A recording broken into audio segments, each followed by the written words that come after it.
níkàlẹ̀ owó kẹ́mú tọmọ torí naturopath Kẹ́mi Lobsam ti ṣetán láti wá tọ́ wa sọ́nà nípa ìlera ó yá o. ìyá wa àtijọ́ wà ń bí ọ̀sọ̀ọ̀sẹ̀ ló ń ṣe ọ̀tọ̀ọ̀tọ̀ ó pẹ́ mo ti sọ pé ibi tán ti ń lomi ti ń tán omi òun tán lórísun láéláé Orísun nípa ètò ìlera mo ti gbé wá sórí ètò ẹ bá mi káwọn èèyàn wípé tó wọ́n mọ̀ tún kúrò lẹ́ẹ̀. ẹ ṣe olóòtú mo kí gbogbo àwọn tí wọ́n wà lé tí wọ́n ti fìkàlẹ̀ sí láti gbọ́ ètò wa láti ilé ìwòsàn Lobsam Natural Hair Clinic ní ìlú Àkúrẹ́ ṣàlàfíà mo bá yín àjíǹde ara yóò máa jẹ́ àṣìǹkíra náà nípa ọdún àkó ọdún o àṣọdúnmọ́dún ní fún gbogbo wa ní orúkọ Jésù. àmín. tó mo sọ lẹ́ẹ̀kan mo ní ọ̀sọ̀ọ̀sẹ̀ ló ṣe ọ̀tọ̀ọ̀tọ̀ gbogbo ọpọlọ yìí pọ̀ èwo lẹ fẹ́ sọ̀kalẹ̀ láti fi ṣe àwọn ọmọ Nàìjíríà lóore. ẹ ṣe olóòtú àkòrí tí a fẹ́ sọ̀rọ̀ lé lórí náà ni basic ways to sound health basic ways to optimum health. tábà wá sọ ní èdè abínibí ọ̀nà àbáyọ sí ìlera pípé. ọ̀nà àbáyọ kì í ṣe ọ̀nà kan ẹ̀mọ̀ wá ní ọ̀nà kan ò wọjà táwọn Yorùbá bá ń sọ̀rọ̀ bẹ́ẹ̀ náà ni sí ìlera wa ọ̀nà kan ò wọjà oríṣiríṣi ọ̀nà àwọn ìgbésẹ̀ àwọn oríṣiríṣi àwọn nǹkan la ní láti máa ṣe lóòrèkóòrè tí a máa fi wà ní ìlera pípé kódà bá tiẹ̀ ṣàárẹ̀ gan tá a ti lọ ilé ìwòsàn tán ti ṣe ìtọ́jú fún wa it doesn't end there so àṣìṣúgbọ̀ gbúdọ̀ tẹ̀síwájú láti máa tẹ̀lé àwọn ìmọ̀ràn àbáwọn oògùn àbáwọn kankan tó bá jẹ́ pé wọ́n ní ká máa ṣe ìgbà yẹn ní ìlera yẹn á ṣe tó wa lọ́wọ́ so ká má ṣe jẹ́ ní tó jẹ́ wípé bóyá wọ́n ṣe ìtọ́jú bẹ́ẹ̀ yẹn ó kọ̀ jálẹ̀ kó lọ sí ilé ìwòsàn pàápàá jùlọ when they call us for our next appointment day next visit ẹ jẹ́ ká rí i pé ní gbogbo ìgbà à ń lọ ń rí dókítà wa ká má ṣe dúró sílé di ìgbà tó jẹ́ pé a tún máa padà tún ní ìdojúkọ so àwọn nǹkan wọ̀nyí la rí wípé ó ń ṣẹlẹ̀ láwùjọ wa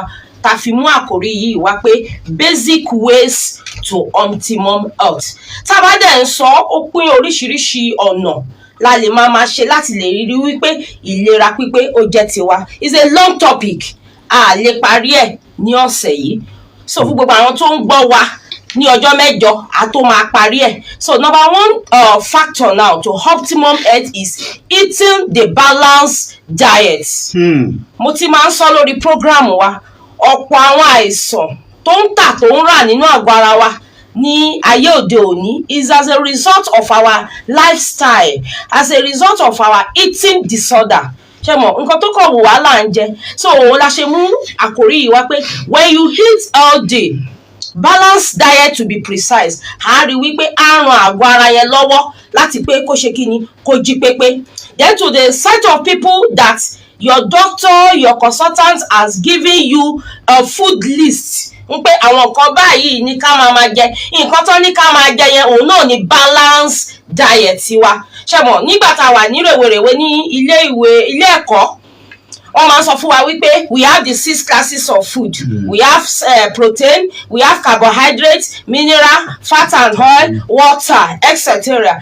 ní ayé ìgbà yẹn it is only meant for we that we don't have any health challenge àwa tó jẹ́ pé a ti ṣàyẹ̀wò ara wa kò sí kankan tó ń bá wa fira let us ensure that all these 6 classes of food are present in our food in our diet but for some specific set of people now that are battling with one health issue or the other tó dẹ̀ jẹ́ wípé dókítà wa tí wọ́n oúnjẹ fún wa àwọn nǹkan tó wọ́n fún wa yẹn àwọn ni balanced diet wa ta nílò láti máa jẹ fún bí àpẹẹrẹ ẹ jẹ́ ká wo àwọn tó ní àìsàn tá a mọ̀ sí ìtọ̀ ṣúgà tó ti ṣe maybe you be given timetable or diet list pé àwọn kan báyìí ní ká máa jẹ tó bá ti ń di wípé àwa wò pé balance diet now a fẹ́ wá jẹpo a fẹ́ jẹ yọ̀ a fẹ́ jẹ maggi a fẹ́ jẹ fat and oil a fẹ́ máa ṣe dídíndín so before you know you discover that you are going against the rules given to you by your doctor but if you know you are not having any health challenge the balanced diet will work for you ibẹ̀ láti máa rí gbogbo àwọn èròjà tó sọnù sínú àwọn oúnjẹ níbẹ̀ ni èso wà tá ti máa rí vitamins minerals yàtọ̀ kó tó di wípé àṣẹ wa ń fẹnu bà àwọn oúnjẹ amúnukún wa so that's number one. The number 2 factor now for optimum health is eating the organic and natural food. Kó má di wípé ní gbogbo ògbà oúnjẹ òyìnbó, oúnjẹ agolo, oúnjẹ tá ti seal, oúnjẹ tó ti dé pa láti bí ọjọ́ mélòó kan ni that's the only one you concentrate on. There are medicinal and natural food around us. Try to nurse the habit to eat organic. It is more preferable and it has advantage on our health than the preserved one. Bí àpẹẹrẹ, ẹ jẹ́ ká wo báyà fẹ́ mu ọsàn sìn, majority will prefer the one that has been refined, 30 bottle tá mọ̀ sí báyà 5 alive, something like that. But you know you can take your orange at home and drink them. Then likewise, we have a lot of medicinal plants like the moringa is there, your aloe vera is there, turmeric is there. All these are natural and organic things tó jẹ́ wípé tá a bá ń jẹ wọ́n àbí tá a bá ń lò wọ́n ó máa ṣe àgọ́ ara wa lóore. And when you are taking anything natural now or organic in nature, try and contact a naturopath. Very very important. Ẹni pé gbogbo wa là ń ka internet láyé òde òní àti bóyá àrí wọ́n sọ̀rọ̀ nípa orógbó, wọ́n sọ̀rọ̀ nípa obì, wọ́n sọ̀rọ̀ nípa àjò, wọ́n sọ̀rọ̀ nípa garlic, àtàrẹ, etc. A lot of people are just taking them anyhow. Torí pé a ti kà lórí internet pé moringa is working, onion is working, this is working. That doesn't mean you should now go home and begin to eat and shop everything without a directive from your doctor. Ṣé mo gbogbo àwọn nǹkan tá a mẹ́nu bà wọ́n yìí ni wọ́n níṣẹ́ kan pàtó tí wọ́n ń ṣe nínú àgọ́ ara wa? Ǹjẹ́ àgọ́ ara wa ń béèrè fún? Does our body needs them? Bí oògùn náà ni wọ́n ṣe rí. For instance, you discover somebody who say he's using a moringa to cook ẹ̀gúsí soup. Moringa, ọ̀pọ̀lọpọ̀ fi ń ṣe ọbẹ̀ ẹ̀gúsí, etc. So before you lay hands on any of these medicinal plants now or herbs, contact a naturopath, somebody, a specialist in the field of natural medicine. Ẹ jẹ́ kó ṣe àyẹ̀wò fún wa, kó wo àwọn nǹkan tó jẹ́ wípé àgọ́ ara wa ń fẹ́ kó tó di wípé a bẹ̀rẹ̀ sí ní lò. A lot of people have been taking garlic now for the past 20-30 years. Torí pé wọ́n sọ wípé iṣẹ́ garlic òun ṣiṣẹ́ lára. So all these things, they are highly medicinal. They are more or less as if we are taking medication. But let us take them with caution. All of them are good. So for the fact that you read a particular information now, àwọn èèyàn bíi tiwa náà ló kọ àwọn ọ̀rọ̀ wọ̀nyí sórí ẹ̀rọ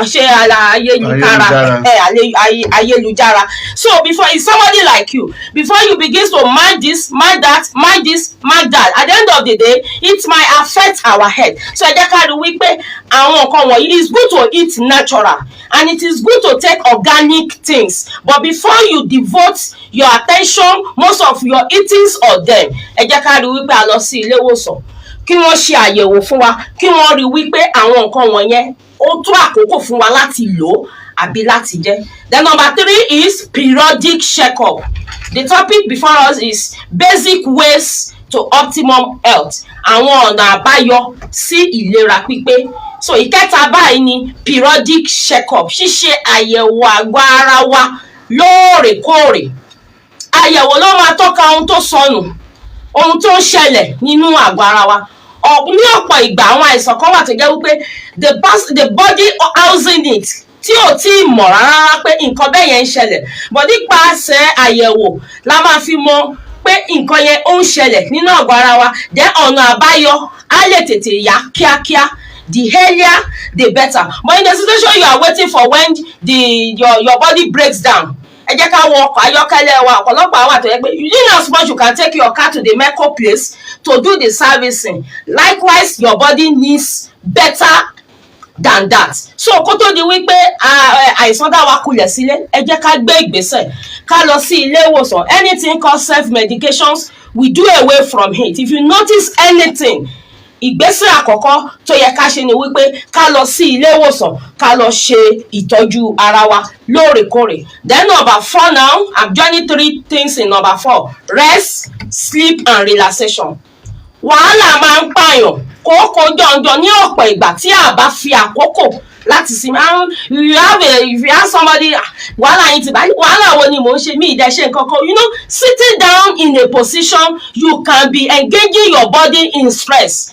the more your brain is calculating, the heart is working, the entire body is working, then you are already stressing the body. So ẹ jẹ́ ká fi àkókò sílẹ̀ láti sinmi, yálà ní ọjọ́ yẹn ni àbí ó pé a ti wò ó pé a ti ṣiṣẹ́ lọ́pọ̀lọpọ̀ lẹ́yìn tó bá di ọjọ́ kejì, ẹ jẹ́ ká fi àkókò sílẹ̀, because most body breaks down, they respond to stress most times. So ẹ jẹ́ ká ní àkókò láti sinmi, láàárọ̀ ni, lọ́sàn-án ni, lálẹ́ ni, ẹ jẹ́ ká yọ̀ǹda àkókò yẹn, nítorí pé tí wàhálà bá ti pọ̀ ní àpọ̀jù ó lè mú àkóbá bá àgọ́ ara. tó ẹ jáde òdì kejì lọ́dọ̀ Ọlábísí Ọláníyì Olúwaṣẹ́gun.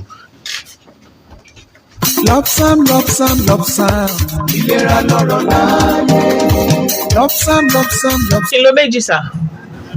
ọ̀gá àti gbogbo àwọn òṣìṣẹ́ Lopsam Natural Clinic tó ń fi ewé àti egbò ṣètọ́jú onírúurú àìsàn láìsí ẹbọ àti ètùtù tọ́lọ́run ń gbà fún wọn ní nọ́mbà 26 Ayégúnlẹ̀ Street nítòsí State High Court Àkúrẹ́ ló ń dúpẹ́ lọ́wọ́ gbogbo àwọn tó bá wọn dòwò pọ̀ tọ́lọ́run tọwọ́ wọn ṣètọ́jú wọn pé ẹ ṣé o fún àtìlẹ́yìn ìgbẹ́kẹ̀lé àti fọkàntán tẹni nínú iléeṣẹ́ Lopsam Natural Clinic. ẹ ní fi àìsàn lògbà, ẹ̀dínwó ti wà lórí gbogbo àwọn natural products láti sìn títí di parí January. àyè wà ní gbogbo àkókò ọdún yìí láti wá ṣe àyẹ̀wò àgọ́ ara yín pẹ̀lú àwọn sophisticated machines. ṣùgbọ́n ẹ má jẹun kẹ́ tó wá láàárọ̀ kùtù hàì 24 hours ní iṣẹ́ wọn. ẹ wá gba ìtọ́jú tó péye, ìmọ̀ràn tó jọjú. acupuncture center náà ní Lopsam Natural Clinic. naturopath Kẹ́mi Lopsam ló ń kí wa pé àkú ọdún àkú ìyèdún lórúkọ gbogbo àwọn òṣìṣẹ́ Lopsam Natural Clinic. telephone 003-817-7268. Ògùn bílẹ̀ afúnni ni wọ́n sọ, olóyún abẹ́rẹ́ láì ṣiṣẹ́ abẹ, ewé ń jẹ́, ògùn jẹ́. Lopsam Natural Health Care, ilé-iṣẹ́ tí a gbé kalẹ̀ láti mú ìgbáyé gbádùn ohun ìlera tó péye bá gbogbo ọmọ Nàìjíríà, pàápàá jùlọ àwa tí ń bẹ nípínlẹ̀ Ondo. Wá kí o wá darapọ̀ pẹ̀lú ẹni tí ó ní òye ohun ìmọ̀ nínú ètò ìlera nílé-iṣẹ́ Lopsam Health Care Àkúrẹ́. Àwọn onímọ̀ ìjìnlẹ̀ nínú ètò ìlera ló jẹ́ ká mọ̀ wípé bí ìdọ̀tí bá pọ̀ lápọ̀jù lágọ̀ ara, ó lè fa ìdojúkọ ńláńlá nínú omi ara àti ẹ̀jẹ̀ wa, tí ó sì lè fa ikú àìtọ́jọ́. Ṣùgbọ́n ohun tó lè jẹ tàbí ohun tó lè mu bẹ nílé iṣẹ́ wọn, tó túmọ̀ sí pé we can manage our health and live longer as we offer general body check-up and cure. Gẹ́gẹ́ bí a ti mọ̀ pé ìdojúkọ nínú àgọ́ ara rẹ kò lè ṣekú pa ọ́. Ìwọ ṣáà kàn sí Lopsam Health Care tó wà ní nọ́mbà 26 Ayégúnlẹ̀ Street opposite High Court Second Gate Àkúrẹ́. Telephone 0813-657-267. Come today for your diagnosis and treatment with herbs at Lopsam Natural Health Care. tó ẹ káàbọ̀ padà láti òdì kejì. tó ẹ já tẹ̀síwájú. Ẹ ṣé olóòtú. Number 5 is effective blood circulation. Ohun tí yẹn túmọ̀ sí ni wípé ǹjẹ́ ẹ̀jẹ̀ ń ṣàn káàkiri àgọ́ ara wa tó? Where there is blood, there is life. Tó bá ti ń di wípé ẹ̀jẹ̀ ò dé apá kan nínú àgọ́ ara wa, ibi tí wàhálà ti máa ń dìde nìyẹn. A lot of people will just say ọwọ́ wọn kú, ẹsẹ̀ kú, tàìtàì. So you must always ensure that you have life in your entire body system. Ó láwọn nǹkan tó jẹ́ wípé ó máa ń ṣokùnfà tó fi ń di wípé ọwọ́ ni, ẹsẹ̀ ni, tàbí wípé á dàbí wípé ẹ̀jẹ̀ ò sí ń bẹ̀. Orí afẹ́fẹ́ la wà, a lè máa tú kẹ̀kẹ́ àwọn nǹkan tó ń ṣokùnfà tó fi di wípé ẹ̀jẹ̀ ò kì í káàkiri àgọ́ ara wa tó. But you have the opportunity now to go to hospital, go and examine your body system. Tá a bá dẹ̀ sọ̀rọ̀ nípa ṣíṣàn ẹ̀jẹ̀ káàkiri àgọ́ ara, we are not talking about the packed cell volume now. We are not talking about the percentage of blood tó wà nínú àgọ́ ara wa. Ó ṣeéṣe kí ìwọ̀n ẹ̀jẹ̀ wa kó tó, ó dẹ̀ tún ṣeéṣe náà kó má tó. Ṣùgbọ́n tá a bá dé ilé ìwòsàn, tá a bá ṣe àlàyé ara wa, irú àyẹ̀wò tó tọ́ láti mọ ipò tí àgọ́ ara wa wà, wọ́n máa ṣe fún wa. And from there now you enjoy yourself. But tó bá ti ń di wípé ẹ̀jẹ̀ there is a deficiency or a deviation of a blood in a particular part in your body, àwọn ibi tó ti di wípé wàhálà tó ti ń ṣe ni. And when you talk about effective blood circulation, kì í ṣe ọ̀rọ̀ lórí oògùn nìkan ni. There are a lot of machines you can use, and based on your status, based on your age, and based on your body chemistry. Kì í ṣe wípé àkànmá dédé sọ wípé mo fẹ́ lọ lo irinṣẹ́ tó jẹ́ wípé ó máa jẹ́ kí ẹ̀jẹ̀ kó káàkiri. So ilé ìwòsàn, it is meant for us, both old and young, fún wa láti máa lọ lóòrèkóòrè ká lè máa mọ ipò tí àgọ́ ara wa wà. Then another example now, another thing you have to be doing to ensure optimum health is exercise. Eré ìdárayá ti àlàáfíà, eré ìdárayá ti ara, not idle sitting. In active lifestyle, ó jẹ́ àwọn nǹkan tó jẹ́ wípé ó máa ń pakún àìsàn nínú àgọ́ ara wa. Ẹ mọ̀ ká kọ̀ jí ká wà lójú kan ká sùn ká tún jí ká tún jẹun ká tún padà lọ sùn. But when you devote time for exercise now, you are using exercise to rejuvenate the body, especially a kind of exercise that is being done in the morning. Nígbà tí oòrùn ò tiẹ̀ tí yọ, then you discover that your body will receive enough oxygenated blood flow. So ẹ jẹ́ ká fi àkókò sílẹ̀, and the kind of exercise you are to do will be determined by your health consultant. Normally we will say do walking. Everybody can walk. You cannot walk more than your capacity, but telling you to go maybe to run or to jog or to use a particular massager or machine, that should be determined now by your health consultant. Àkòrí tí mo sọ̀rọ̀ lé lórí ó wọ́pọ̀ láàrin àwọn tó jẹ́ wípé wọ́n ní ìdojúkọ nípa ti egungun. Now maybe they are experiencing rheumatoid bone issue now. They are experiencing joint pain, muscle pains. The next you see them that they want to start using massagers. And at the end of the day, you did not know the status of that your skeleton as at that period. Ṣé ìgbà tí ẹ̀ṣẹ̀ ti ṣẹ́ tán, ṣé àkókò yẹn ṣẹ̀ wá ni wípé a ṣẹ̀fẹ̀ bẹ̀rẹ̀ eré ìje, maybe jogging or the use of machines. So before you embark on any kind of machine use or any kind of exercise now for your health, allow your doctor, your consultant, your health personnel to dictate or to tell you the right one that will fit your head, because at times you might use some kind of machines and massager, and at the end of the day it will complicate the problem you are having at hand. Then number 7 now is ensuring you have your normal weight. Having the normal weight, your body mass index that correspond with your age and your height is very, very important. So ẹ jẹ́ ká lọ sí ilé ìwòsàn, ẹ jẹ́ ká lọ wo ìwọ̀n wa. Let us see if we are underweight or overweight or obesity, and the necessary advice or counseling will be given to us. Ọ̀pọ̀lọpọ̀ wà tó jẹ́ wípé wọ́n ní tó máa rìn á dàbí pé kán ṣubú, ẹsẹ̀ wọn á máa gbọ̀n, gbogbo ara máa gbọ̀n. You see them going to the pharmacist or chemist shop to start buying blood tonic. Kì í ṣe gbogbo ara tó bá ń gbọ̀n àbí ẹsẹ̀ tó bá ń gbọ̀n ni ó ti di wípé ẹ̀jẹ̀ ti kúrò nínú àgọ́ ara wa. So to crown it up this evening, we are just telling us that before you embark on any taking of any medication or any therapy, self-medication, ẹ jẹ́ ká rí wípé à ń lọ sí ilé ìwòsàn ká gba ìtọ́ni látọ̀dọ̀ àwọn dókítà wa.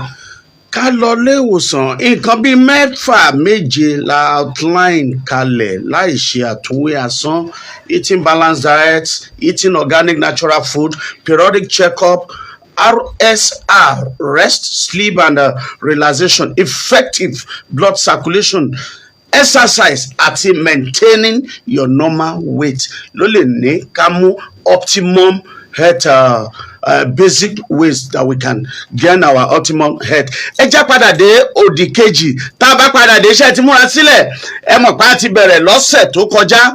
Ọ̀sọ̀ọ̀sẹ̀ lẹ́mọ̀ jẹ̀bùn. Tá a bá ti béèrè béèrè kó gbẹ̀bùn. Ẹ já dódì kejì. Ilé ìwòsàn Lobsam Natural Health ní ẹni bèrè ọ̀nà ni kì í ṣìnà fún ọ̀rọ̀ àmọ̀ràn, ìtọ́jú ẹni, ọ̀rọ̀ ìyànjú fún ìlera wa. Lobsam Natural Health Clinic, Àjẹgúnlẹ̀, opposite High Court Gate, Àkúrẹ́ ní bàbá wọn. Àìní ìmọ̀ tó ní fikú àìtọ́jọ́ pani. Àìsàn tí ń ṣe ọwọ́ ayé kọ́ o. Wá fún àyẹ̀wò ara rẹ lónìí àti ọ̀nà àbáyọ tí ènìyàn fi ń bọ́ lọ́wọ́ ikú òjijì. Òògùn tiwantiwa ti wà ńlẹ̀ fún ìtọ́jú yín. Wọ́n sì ń tọ́jú arúgbó ẹni lọ́nà ìgbàlódé. Wá wo ọ̀pọ̀ irinṣẹ́ ìgbàlódé láti US, UK, Germany, India, China China, Japan, Egypt, Indonesia, Malaysia, Israel àti bẹ́ẹ̀ bẹ́ẹ̀ lọ. Bẹ́ẹ̀ làwọn oògùn tiwantiwa sì pọ̀ látàwọn orílẹ̀-èdè tí wọ́n mọ̀ nípa oògùn tiwantiwa. Lobsam ti go worldwide lọ́wọ́ yìí ó gbogbo ẹ̀yẹ olùgbọ́ mi. Wá jẹ nínú àwọn àǹfààní yìí. Ẹ wá tọ́jú àwọn arúgbó yín nílé iṣẹ́ yìí. Má jẹun wá nígbàkúùgbà tẹ́ ẹ bá ti ń bọ̀. 24/7 níṣẹ́ wọn. Wọ́n sì mọ̀ nípa ètò ìlera dáadáa. Ẹ pè wọ́n sórí aago 08038727268. Lobsam ìlera rẹ̀ ló jẹ wọ́n lógún. Adékúnlé ó mà tọjọ́ mẹ́ta kan ṣé kò sí tó fi wá síbi iṣẹ́. àìsàn fòníkúfò ládìde tó bá mi fíra yìí ni kódà mi ò rọrùn sùn mọ́ ṣe ni mo ń mí gúlegúle. tó ti lọ ṣe àyẹ̀wò àgọ́ ara rẹ. rárá o mo kò lo oògùn tí mo ní sílé nì. káyì kò yẹ kó rí bẹ́ẹ̀ self medication lọ́lọ́yìnbó ń pè yìí. níbo ni mo ti wá lè ṣe àyẹ̀wò ọ̀hún. ìwọ ò tí gbọ́ nípa Lobsam National Health Care Center ní nọ́mbà 26 Ayégúnlẹ̀ Street opposite First Gate High Court Àkúrẹ́ ni wọ́n wà. àwọn ẹ̀rọ ìgbàlódé ló wà ń bẹ̀. ibikíbi tẹ́ ẹ̀sán bá sábàámọ́ sí lágọ̀ọ́ ara rẹ yóò wá síta yóò tún sọ ọ̀nà àbáyọ àṣírí àìsàìsàn àti pípẹ́ láyé tí àwọn bàbá àti ìyá wa fi ń lo 100 years jù bẹ́ẹ̀ lọ ni. bẹ́ẹ̀ ni wọ́n tún fún ọ ní ìmọ̀ràn lórí àwọn tó yẹ kó o jẹ tó yẹ kó o mu. tí wàá gbọ́ o àwọn oríṣiríṣi nǹkan tí ò ní jẹ́ kí àgọ́ ara rẹ̀ gbàbọ̀dè àìsàn natural product ló wà lọ́dọ̀ wọn. go to Lobsam National Health Care Center for body check-up natural product and counseling. níbo ni àdírẹ́sì wọn yẹn. number 26 Ayégúnlẹ̀ Street opposite High Court Gate Àkúrẹ́. wàá gbọ́ o gbọ́dọ̀ jẹun kó tó lọ ṣe àyẹ̀wò yìí láàárọ̀ kùtù hàì. telephone 0803-817-7268. ọpẹ́ o ara mi ti yá. Thank you, Lobsam. Ẹ káàbọ̀ padà abala gbàbéèrè kó o gbẹ̀bùn nọ́mbà tí ẹ pè 081-6251-9991 lẹ́ẹ̀kan sí 081-6251-9991 bàbá àlàrà tọwọ́ ẹ̀ dà. 090-817-78793 lẹ́ẹ̀kan sí. Hello sir ẹ kúrò lẹ́sà orúkọ yín ibo lẹ ti ń pè. Kúnlé ló ń sọ̀rọ̀ láti Ìfàkì Èkìtì. Ok orúkọ kí ìyá wa. olóòtú ìbéèrè tí mo fẹ́ béèrè lọ́wọ́ yín ni ní tìrọ̀lẹ́ yà sọ ọ̀nà àbáyọ sí ìlera pípé a dẹ̀ ti fẹnu bà méje nínú ẹ̀ ní tìrọ̀lẹ́ àti sọ wípé a lè parí ẹ̀ ó di ọjọ́ mẹ́jọ ká tó parí ẹ̀ nínú méje yẹn ǹjẹ́ ẹ lè sọ méjì fún wa. méjì nínú méje. ọ̀nà àbáyọ sí ìlera pípé. ìkíni lára ẹ̀ ni pé ká máa rest. ok. ìkejì ni pé ká máa ṣe exercise pé ká máa rìn ní mẹ́gbẹ̀jẹ̀ láàárọ̀ kó oòrùn tó yọ. ok. ǹjẹ́ ẹ sọ̀kan sí iṣẹ́ wọn rest yẹn nǹkan mẹ́ta ni mo sọ níbi rest yẹn tó ẹ yọkọlẹ́. RSRR. Oh, you got it, sir. You got it, sir. Rest, sleep and relaxation. You got it. Kúnlé láti Ìfàkì Èkìtì. Bẹ́ẹ̀ni sà. Kí ni nọ́mbà mẹ́rin tó gbẹ̀yìn nọ́mbà yín? 2015. 2015. Kúnlé kí ni? 2015. Kúnlé kí ni? Àjàyí Adékúnlé. Àdúgbò bo? Ìwòrẹ́ Ìfàkì Èkìtì. Ok o, ara lé wájà o. Ẹ̀rí káàdì yín lẹ́sẹ̀kẹsẹ̀ tí ètò bá ti parí. Ó tún di lọ́jọ́ mẹ́jọ nìyẹn. Èrèdí rẹ̀ ta fi ń ròyìn kìkan ṣe pé ká gbọ́ lásán ká ṣe kí ni ká tún mú lò. Ẹ sọ fẹ́ni tí ò bá tí ì gbọ́ lọ́sẹ̀ tó ń bọ̀ dádì mọ́mì ẹ̀yin náà jókòó torí iléeṣẹ́ Lobsam Natural Clinic nọ́mbà wo ló dé iléeṣẹ́ wa gan. Ẹ ṣe olóòtú nọ́mbà wa ni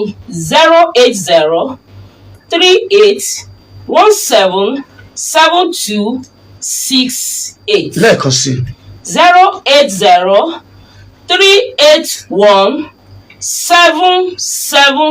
08038177268. Gbogbo àwọn programs tí a ti ṣe lẹ́lẹ̀ rí lórí gbogbo social media handles wa Facebook ní YouTube ní Twitter ní àti bẹ́ẹ̀ bẹ́ẹ̀ lọ all social media ẹ kàn tẹ́ Lobsam Natural Clinic Lobsam Natural Clinic títí dọjọ́ mẹ́jọ tá a tún pàdé lórí àkọ́tún ètò Lobsam Hour ẹ kú kalẹ̀ ẹ máa ṣe exercise kẹ́sì mọ́ jẹ oúnjẹ tó dáa.